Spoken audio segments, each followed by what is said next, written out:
นี่เนาะนั่นแหละว่าแม่กูอยากให้มันเกิดแต่ว่ามันเป็นที่แหละก็ติดไปจังไม่ว่าที่จะหูตัวจริงว่ามันกี่เช่นรักเช่นบอกอะไรแท้นะไอ้ถามเขาจะอะไรบ้างมาที่จะเหนืออย่าหูเอามาจากบ้านใหญ่ถูกอย่าหูลักๆเลยว่าอย่าหูลักๆเลยว่าดินตัวนี้เพื่อนหนังนี่ซีม่วงไปกันแท้เท่านั้นเป็นบ่แม่แง่เนี่ยมองไปกันแท้ทุกวันนึ่งมาอะไรจะถามว่าพวกอันนี้จีดีพวกนั้นมาช่วยเรือว่ามาแต่มันบอกประชาบ้านเขาก็คือว่าทานเนาะคือว่าคู่กับท่านครับแล้วยังมาอย่างได้คืนอยู่เนาะแม่จะถามตัวนี้แหละจะเช็ดอะไรก็ได้บอสเขาบอกมีเช็ดบอสหรือว่าน้องไรเนี่ยบอกมีเช็ดบอสชิมอไปไหนพอมันบอกมีเช็ดแล้ววันนี้คุณนั่งนกนั่งถามมันเล่นไพ่เป็นน้องไร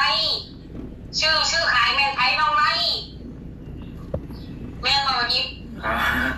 เดี๋ยวน้องมือนั่นก็ได้หูน้ำเลยก็ชิว่านี่แม่เอ้ยมีแต่ชื่อใครใช่เนาะตัวนี้เขาชิโบว่าซะแม่มีแต่ว่าหลักๆเลยสิ่งที่แม่โทรมาหาเมื่อนี้นะเฉพาะว่า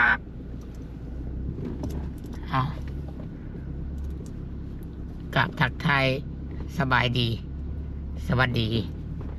FC ทุกคนทุกท่านเด้อพี่น้องเด้อพบพอกันช่วงแรงพี่น้องช่วงบ่ายกำลังเดินทางพี่น้องกำลังชิดเดินทางเข้าในเมืองโมนี่ก็อยากรับรถได้ขึ้นรถนะเพิ่นนะคือชิโบมีแห้งสบายดีป้าลุงแล้วแหละพี่น้องนอกเลยทำเมเพิ่นผู้โดยสารประจำกายสบายดีเด้อพี่น้องป้าลุงหมู่เพื่อน FC ทุกท่านทุกคนเนาะได้ทุญาได้ทุญาแล้วเป็นทุญาเลยเนาะค่อยๆช้อนไปจากย้อนก็ยังลุกมาทุญาอยู่เนาะอันนี้จากควมแท้นางสมัยพรได้นี่นางสมัยพรนางสมัยพรทุญาเลยนางสมัยพรหลานปู่สอนเพชรเด้ทุญา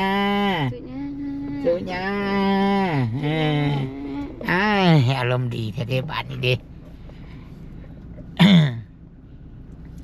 มาบอกว่าจะเป็นพี่น้องทางไทยพังลาวและต่างประเทศพี่น้องเนาะพอกันกับตัวซิดพี่น้องมึงในหนทางกันหากกระแห้งได้ทิศหนึ่งพี่น้องเอ้ยฝนตกอีกเลยตกวังกี้นี่เป็นน้ำเจ้าล่างรถเป็นน้ำคอยล่างรถเนาะไต่ตนอันชาวไร่ชาวนาเขาเปียกแล้วตัวซิดชื่อครับชื่อเขาก็ต้องได้เลือกคือกันนะบัดนี้พี่น้องเนาะเพราะว่าฝนตกเด้เอาบอกอ้อมค้อมพี่น้องเขาเรื่องซะก่อนเขาเรื่องเขาเล่าซะก่อนเนาะกะ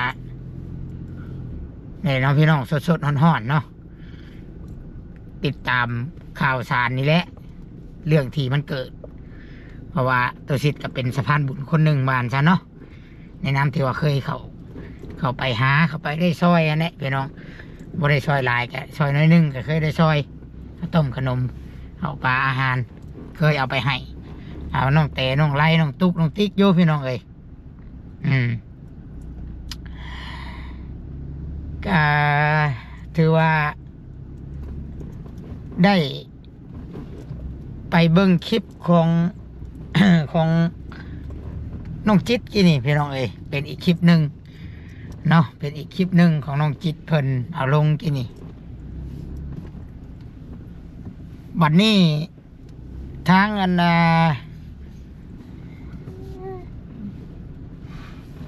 น้องไล่แม่น้องไล่โทรมานี่แม่น้องไล่น้องไส้โทรมานี่เธอว่าแบบไม่ได้บาทนี่พี่น้องอันนี้ตัวซิดสี่คอเป็นกลางเด้อจักไผ่พิษไผ่ถือจักหูเรื่องราวมันเป็นเท่าไหร่แต่ก็พอเข้าใจคือFCเข้าใจข้าวๆเนี่ยพี่น้องว่ามันเป็นเท่าไหร่เรื่องราวนะ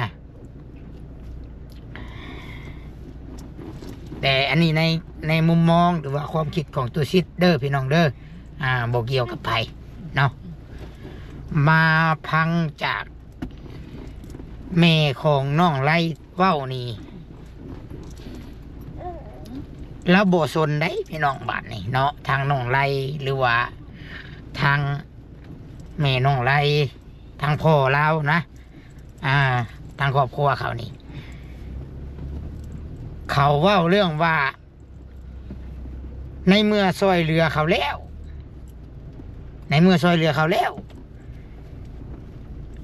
เลยอยากได้คืนบ่เขาถามอยากได้คืนบ่บ้านนี้เลยก็เขาสิไปหาในบ้านใหญ่บ่เขาว่านะจากบ้านใหญ่มันหน่อยเนาะจากมีจากบ้านนั่นแหละแต่ว่าขึ้นอยู่กับบ้านเขาอะนะเขาว่าสิไปหาในบ้านหรือว่าการจัดตั้งบ้านนี่ได้ทางแม่เท่าไรเว้านี่แลสิมาเบิ่งใบซื้อขายบ้านนี่เราว่ามาเบิ่งใบซื้อขายเราโบสนนะว่าไผ่ซอยหรือว่าผู้รับผู้ใหญ่คนใดหรือว่า ที่ผ่านมาจังใดโบสน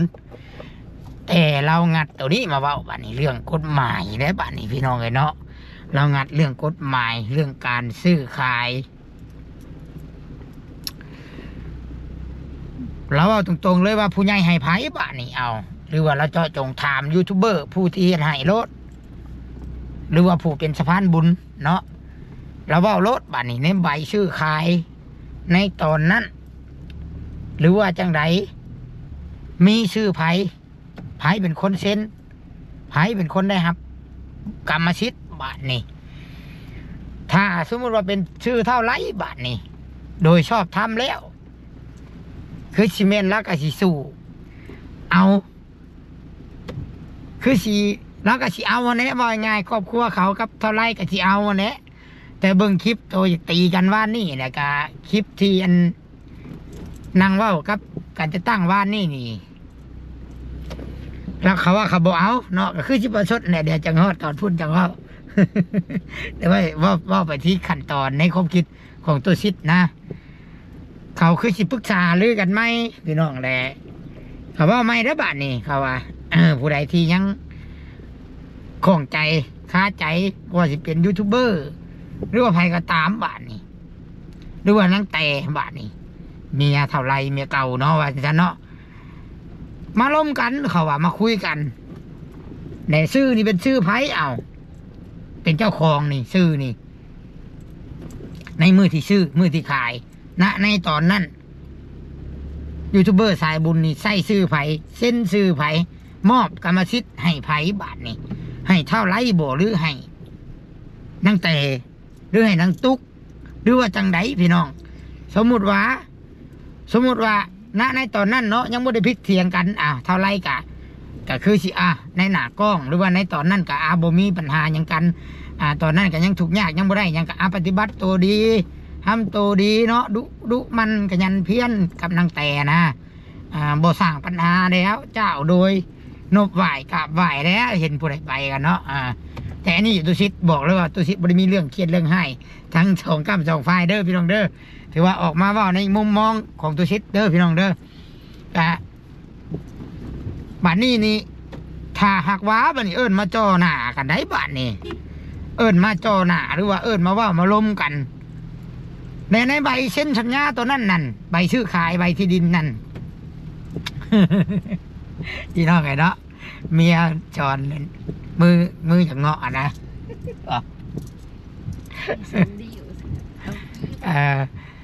เจ้าจะบอกให้คอยหัวแม่คอยกำลังจริงจังเนาะต่อพี่น้องในถ้าหากว่าในใบซื้อขายที่ดินนั้นพี่น้องเป็นชื่อของเท่าไรโดยชอบทำบ้านนี่เส้นไหนครั้งแน่ผู้เป็นสะพานบุญก็เอาเส้นไหนครั้งแน่เนี่ยชื่อเท่าไรแล้วผู้เดียวแล้วบ้านนี้อันนี้ในกรณีผู้เดียวเด้อเส้นแล้วผู้เดียวแล้วบ้านนี้เขาก็จะเอาตัวนั่นแหละมาเป็นข้ออ้างอิงในบ้านนี้เด้อท่าทีพังอันน่ะเบาพังท่าทีพังเบาจิตได้ร่วมกับเมย์เท่าไรนี่ สิได้สู่กันอีกขั้นตอนหนึ่งในบ้านนี้คันว่าซื้อมีแต่เท่าไรเป็นคนมอบเป็นคนฮับเอาพยานซื้อขายเนาะเส้นให้ผู้ซื้อกับเส้นให้มอบให้เท่าไรฮับเอานี่โดยชอบทำในตอนนั้นพี่น้องบ้านนี้บ่ได้มีข้อกังขาอย่างและบ่มีหมายเหตุไว้บาดนี้เด้อพี่น้องบ่ถ้าว่าบ่มีหมายเหตุนะหมายเหตุแบบใดพี่น้องหมายเหตุคือตัวชิดซื้อให้น้องหมายและเหตุเลื่อนให้น้องหมายเห็นบ่ตัวชิดหมายเหตุไว้ก็คือว่าถ้าว่ามือใดมือนึงมันเกิดปัญหาแต่ตัวชิดเหตุแบบปัญหาคือน้องเท่าไรนี่พิษเทียงกัน หรือว่าปฏิบัติโตบดีเฮ็ดบดีแบบนี้แหละเนาะมีปัญหาบ่อยง่ายซะและตุสิทธิ์เฮ็ดช่องว่างไว้นั่นก็คือมีสิทธิ์100%ที่จะยึดคืนได้ย้อนเหตุผลที่ว่าเจ้าปฏิบัติโตบดีเนาะเฮ็ดโตบดีและกิริยามารยาทบดีทำตัวเองบดีถือว่าตุสิทธิ์มีสิทธิ์ยึดเอาคืนโดยชอบธรรมอีกบ่มีข้อกังขาอย่างอีกแล้วก็มีหลักฐานพยานมีคลิปแล้วก็พ่อบ้านเป็นคนเซ็นคักแน่บาทนี่พี่น้องเนาะต้องมีช่องว่างแบบนั้นไว้เนาะอันนี้ในกรณีตุสิทธิ์และบัดนี้ในกรณีเท่าไรและนางแต่นี้บาทนี้พี่น้องเลยนางตุ๊กนี่นะถ้าเกิดว่าบาทนี้เขามั่นใจเนาะทางนั้นทางครอบครัวเท่าไรมั่นใจว่ามีแต่ซื้ออยากนอนบ่ลูก และมีแต่ซื้อของเท่าไรพี่น้องเท่าไรอาจสิในความคิดตุสิทธิ์ฟังน้ำเสียงของแม่เราเนาะแล้วอาจสิสู้เอาทั้งดินและเฮือนให้พี่น้องถ้าหากว่ามีสื่อเราหับมอบเอากรรมสิทธิ์แต่เพียงผู้เดียวเนาะเพราะว่าจะบ่มีสิทธิ์ทวงถามเอาคืนเด้มันจะมีหรอกในใบซื้อขายคันเป็นแบบนั้นนะเราอาจจะมีสิทธิ์ได้แต่เพียงผู้เดียวพี่น้องเนาะและบัดนี้กรณีอีกกรณีหนึ่งพี่น้องกรณีอีกกรณีหนึ่งจากถึกจากผิดเด้อพี่น้องตุสิทธิ์ว่าในมุมของตุสิทธิ์เด้ออย่าว่ากันได้พี่น้องเลยบาทนี้ในใบซื้อขายหันอาจสิมีซื้อน้องแต่บ่เนาะซื้อน้องแต่แน่เนาะเอาสมมติว่าตอนนั้นเขาผัวเมียกันยังบริพิษเถียงกันอาจสิยูทูบเบอร์เนาะสายบุญกะเขียนซื้อน้องแต่ใส่เท่าไรใส่เป็นผู้ฮับเอาที่ดินกับเพื่อนมีสิทธิ์เท่าเทียมกันและบัดนี้พี่น้องและบัดนี้เรื่องมันมาพลิกแบบนี้เด้อพี่น้องเด้อนางแต่นี้เนาะเท่าไรกับพ่อกับแม่นี้กะอาจสิยกเหตุผลที่ว่านางแต่ปะผัวนางแต่นี้จากเฮือนหลังนี้จากที่ดินหลังนี้เขาก็เลยใส่เหตุผลตรงนี้มาอ้างอิงว่านางแต่เป็นคนผิดและจะบ่มีสิทธิ์ในเฮือนหลังนี้เนาะพี่น้องเนาะเขาอาจจะเอาเหตุผลตัวนี้เด้อมาอ้างอิงเนาะหรือว่าจังไดตุสิทธิ์ว่าผิดตื้อถือกะก็ขอโทษนำเด้อพี่น้องแต่ว่าตุสิทธิ์เดานะก็สิเอาเหตุผลตัวนี้เนาะเขาก็บ่ฮู้ว่าเขาอยู่นํกันแนวใดเด้ตั้งแต่ค่าซอยมาจักเขาผิดเถียงกันไปได้จักปู่ย่ามีส่วนร่วมมันยังกันแบบใดตั้งแต่ก็จังอยู่นํบ่ได้ตั้งแต่ก็จังหนีไปอยู่บนอื่นโดยที่ป้าฮอดน้องไว้ป้าฮอดน้องไว้เนาะและเรื่องแบบนี้เนอะสำคัญที่สุดเมนพอบ้านและกะการจะตั้งเฒ่าแก่ที่อยู่ในหันเพิ่นสิฮู้ดอกเพิ่นสิเบิ่งดอกว่าไผเป็นจังไดบ้านนี้เนาะว่าเพิ่นสิเป็นธรรมบ่หรือว่าแนวใดเนาะและอยากให้มันแล้วนี่ตุสิทธิ์คิดว่าต้องเอิ้นนางแต่มาเลยพี่น้องเนาะต้องเอิ้นนางแต่มาบัดนี้เด้อบัดนี้ในกรณีที่มีชื่อร่วมกันบัดนี้เท่าไรกับนางแต่นี้พี่น้องเนาะมีชื่อร่วมกันค่อยคิดว่าในกรณีนี้ผู้รักผู้ใหญ่เนาะหรือว่าผู้ที่มอบเพื่อนมอบซ่านให้กามีสิทธิ์ที่ว่าตัดสินในเมื่อบ่ถือกันแล้วบ่ได้อยู่น้ำกันแล้วสิปะกันแล้วว่าง่ายๆซะสิปะกัน โดยเหตุผลอย่างกะยาเขาเอิ้นว่าคันว่าผัวเมียกะสินสมสางเนาะคันว่าอันนี้แบบเป็นของผู้ใหญ่ช่วยเหลือเป็นของทานนะก็ขายแล้วก็แบ่งกันคนละครึ่งเนาะให้นางแต่ครึ่งนึงให้เท่าไรครึ่งนึงแล้วก็จบหรือว่าบ้านนี้หรือว่าซื้อในใบที่ดินในเฮือนนั่นมีซื้อนางตุ๊กอีกบ้านนี้เอาซื้อน้องตุ๊กแล้วก็ซื้อน้องติ๊กมีเบิดทุกคนในใบตัวนั้นแสดงว่ามีกรรมสิทธิ์ร่วมกันเบิดก็แสดงว่าขายแล้วก็ได้แบ่งกันเบิดพี่น้องเห็นป่ะเรื่องมันง่ายได้คันแบบนี้ง่ายป่ะพี่น้องง่ายเนาะคันแบบนี้แล้วตุสิทธิ์คิดว่าแบบนี้พี่น้องไอ้เนาะและสิล้ออากาถาเบิ่งว่าปัญหานี่ผู้สิแก้จังไดเนาะก็พอรุ่นพอเบิ่งเยอะพี่น้อง เนาะเอาตัวนั้นตัดไปบัดนี้ประเด็นตัวนี้เนาะพี่น้องไอ้เนาะทุกคนคือสิเข้าใจเนาะและบัดนี้พี่น้องส่วนที่ว่าตุชิดคิดว่าเขาอยู่น้ำกันเลยเขาอันนี้ส่วนเท่าไรกับเท่าไส้กับน้องตุ๊กนะพี่น้องน้องแต่ตัดออกเพราะว่าเราบ่อยู่เลยนี่เราบ่อยากชนเลยเนาะถือว่าเราอยู่น้ำบ่ได้ส่วนที่ว่าเท่าไรเท่าไส้เนาะเลยน้องตุ๊กแล้วก็มิกปากเสียงอยากตีฮอตยูทูบเบอร์นั่นพี่น้องข่อยคิดว่าเขาอาจสิล้มกันเข้าใจกันอันนี้มุมหนึ่งเด้ออันนี้ในกรณีหนึ่งเขาอาจสิล้มกันเฮ้ยส่งไอ้น้องเฮาเนาะหรือว่าครอบครัวเขาคือนั้นเป็นเรื่องสมมุติเด้อพี่น้องเด้อ เขาล้มกันแล้วเขาว่าอ่ะเพราะว่ามีช่วงหนึ่งเด้ตุชิดกับติดตามอยู่ยูทูบเบอร์นะเข้าไปท่ายเขาเลยบัดนี้มานี่นั่งตุ๊กผัดท่องใหญ่ถือผ้าเนาะยังน้อยอยู่ผัดถือผ้ามันหลุดเป็นกระแสเลยก็เลยเอาส่วนนั่นน่ะแหละเอาตรงนั่นมาเป็นข้อที่สิยกให้ผู้ใหญ่อีตนผู้ใหญ่สงสารอีกเทื่อนึงพี่น้องแล้วก็ได้รับการช่วยเหลือแล้วเขาอาจสิล้มถือกันแล้วมาดีว่าอันนาโมไซบ่หรือว่าโมไลนะอันผัวนางตุกนะชุดตัวลงไปยูทูบก็ได้เพราะว่าตอนนี้กำลังเป็นกระแสแล้วผู้ใหญ่กำลังอีตนซุ่มโตไปนอนรวดยูทูบ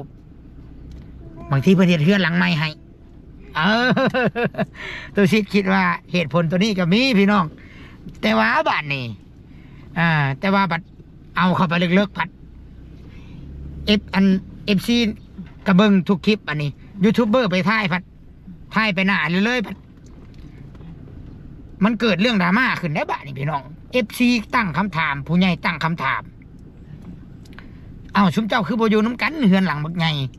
ผู้ใหญ่เฮ็ดให้อยู่แหละเฮือนกะ2 ห้องนอนแหละบ่แม่นว่าเฮือนโล่ง2 ห้องนอนแหละพี่น้อง นี่ยังเลิกผู้ใหญ่ถามว่าคือบ่อยู่น้ำกันบัดมันก็เป็นเรื่องใหญ่นะบัดนี้เรื่องใหญ่บัดนี้ความก็เริ่มแตกบัดนี้เนาะคิดว่าสิได้เฮือน2 หลังกับกลายเป็นผู้ใหญ่สงสัยว่าพิษเถียงกันบ่จังไดบัดนี้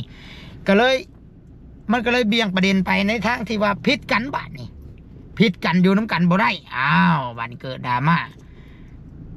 กะคิดว่าพิษกันแล้วผู้ใหญ่สิเห็นมุกเห็นใจและให้น้องตุ๊กกับผัวได้เฮือนใหม่โบแมนได้บาทนี่ผู้ใหญ่เพิ่งก็สร้างให้YouTube ลงไปเบิ้งได้บาทนี่ผู้ที่ช่วยเหลือผู้ที่สร้างเฮือนซ่านให้ไปเบิ้งดูเป็นอะไรไปตัดสินให้ดูบาทนี่มานี่ถ้าไปได้ตัดสินบ่ได้บ่นักแน่นตัดสินบ่เด็ดขาดยากตัวเองอีกบาทนี่พี่น้องเนาะเขาสิฆ่าหัวอีกบาทนี่ในกรณีนี่เป็นยังคืออยากตีบาทนี่หมอซอยน้องนะคืออยากตีเนาะย้อนว่ามันบ่เป็นไปตามแผนของเขาคิดว่าสีบ่ยุ่งยากและการสีบ่มีไผมาสอและตัดสินแบบนี้เขาคิดว่าเขาสิจัดการกันเองนะว่าง่ายเข้าใจบ่ให้ที่เว้ามา เจ้าอยากให้เว้ากับเจ้าบ่ลูกเขาคิดว่าเขาสิตัดสินกันเองพี่น้องเขาคิดว่าเขาสิตัดสินกันเองมีพ่อแม่แล้วก็อันเท่าไรเท่าไซมันยังเพราะว่า1มาตั้งแต่คู่กรณีที่เขานักใจว่าสิได้ปั่นทรัพย์สินกันคายมันยังเราก็ไปเลยดิเราบ่อยู่ถือว่าเขาก็โล่งใจนะว่าง่ายเขาก็ดีใจนะบัดนี้เขาก็อยู่กันเองตัดสินกันเองอันนี้ในมุมมองของข่อยเด้อพี่น้องเด้ออะไรก็บ่ได้ว่าภัยดีภัยชั่วแต่ว่าเรื่องตัวนี้ที่มันเกิดขึ้นนี้ในมุมของข่อยบาดนี้แต่ว่ามันผิดแผนบาดนี้เรื่องมันกลายเป็นเรื่องใหญ่เนาะคันว่าอยู่น้ำกันบ่ได้อีหลีเพิ่นสิให้ผู้ใดผู้หนึ่งออกแต่เฮือนบาดนี้ให้แยกกันก่อนโดยที่ว่าบ่ให้อยู่น้ำกันบาดนี้หรือว่าเป็นหยังเจ้าคือบ่อยู่น้ำกันถามว่าผิดกันบ่ได้ผิดเพราะว่าอยากอยู่ตู่บ่ได้ผิดเพราะอยากอยู่ตู่อยากอยู่ให้ทั้งอยากอยู่ให้ผู้ใหญ่เฮ็ดเฮือนเฮ็ดเฮือนในอีกหลังนึงเนาะคันว่าซี่กะจบคันว่าแบบซี่แต่ว่ามันเหตุผลว่าเป็นหยังเจ้าคือนอนตู่ผู้ใหญ่ถามทั้งที่คอยเฮ็ดเฮือนให้แล้วสินะพี่น้องเนาะโมนี่ก็สอบพี่น้องกำลังดาวิเคราะห์ครับพี่น้องไอ้เนาะ เนาะแต่กะมาเบิ่งว่ามันจะเป็นอะไรกันต่อเนาะเรื่องนี้เนาะแต่ที่แน่ๆนะถ้าตุสิตเป็นผู้ใหญ่เนาะอันนี้ในมุมของข่อยเด้อเฮ็ดเฮือนกับข่อยก็เฮ็ดอะไรยังพิษกันอยู่ข่อยบอกเลยว่ามีชื่อภายในมีชื่อภายในในเฮือนน่ะขายแล้วก็เอาเงินให้เขาขายแล้วเขาแบ่งกันแล้วก็คือจบทุกอย่างบ่มีหยังเกิดขึ้นบ่ได้พิษได้เถียงบ่ได้ญาติกันอีกเนาะหรือว่าผู้ที่เคยไปช่วยเนาะผู้ที่เป็นคนมอบเป็นสะพานบุญเนาะถ้าหากว่า เก่งเนาะก็ใส่เอาเหตุผลหรือว่าเอาขอบกฎหมายไปถ้าผู้ใหญ่สั่งเนาะยึดเอาคืนแล้วก็ขายแล้วก็เอาเงินไปช่วยคนอื่นแบบนั้นก็ได้พี่น้องเนาะโอเคพี่น้องสำหรับคลิปนี้กับโมนี่สอนแล้วพี่น้องเนาะจะได้ขอต่อจบคลิปหรือว่าลาไปก่อนอันนี้มุมมองของตัวชิดเด้อพี่น้องมุมมองของแต่ละคนต่างกันน้องบอกว่ากันเนาะอันนี้ในมุมมองของตัวชิดแต่กับบ่ได้ว่าไผดีบ่ดีบ่ว่าไผซัวไผถือไผผิดเนาะวิเคราะห์ซื่อๆพี่น้องให้ทุกคนคิดเอาในเรื่องที่มันเกิดขึ้นและมันก็ส่งผลกระทบต่อหลายๆเคสที่กำลังรอการช่วยเหลือเนาะเพราะว่าผู้รักผู้ใหญ่ก็ผู้ร่ำผู้รวยผู้คนมีเงินเพิ่นก็อยากใจออกนะพี่น้องจาก400%ก็เหลือ50%เนี่ยเพราะว่ามันเป็นตัวอย่างที่บ่ดีหลายเนาะเพราะว่าบางคนก็ได้ดีแล้วก็ลืมบุญลืมคุณในละคุณก็มีพี่น้องเนาะก็จังไดก็ควรเบิ่งให้มันคักแน่บ้านนี้พี่น้องโอเคพี่น้องก็เป็นกำลังใจให้เบิร์ดทุกคนทุกท่านพี่น้องเนาะสำหรับตุสิตกับคลิปนี้ก็ขอตัวจบคลิปเดี๋ยวพี่น้องลาไปก่อนพี่น้องกำลังเดินทางวันนี้ก็สิได้ขอกล่าวคำว่าสบายดีพี่น้องสบายดี